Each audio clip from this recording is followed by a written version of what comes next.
அண்ணா நீங்க எங்க இருந்து வந்திருக்கீங்க, எப்படி இருக்கு உங்க தலைவர் பங்கேற்று? நான் வழக்கறிஞர் சாகுலபீதி என் பேரு. அதாவது இந்த இஃப்தார் நோன்பு நிகழ்ச்சின்றது மற்ற அரசியல் கட்சி தலைவர்கள் ஒரு சம்பிரதாயமா சடங்கா பார்த்தாங்க.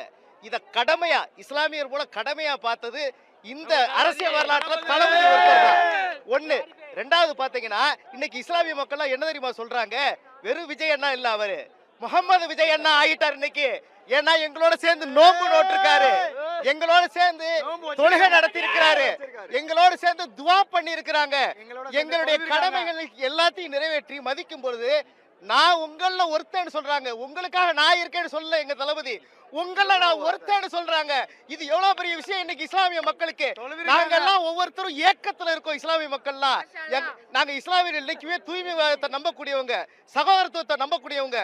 ஒரு பங்கு அன்பு செஞ்சா எங்க திருக்குறான் பல பங்கு அன்பு செய்ய சொல்லியிருக்கு. இத்தனை மக்களும் பல மடங்கு தளபதிக்கு அன்பை திருப்பி செலுத்துவாங்க. அது 2026 உங்களுக்கு தெரியும். உணர்வு பொங்கலா நாங்க இருக்கிறோம். எங்கள் தளபதி இன்று முதல் முகமது விஜய் அண்ணா, முகமது விஜய் அண்ணா, முகமது விஜய் அண்ணா.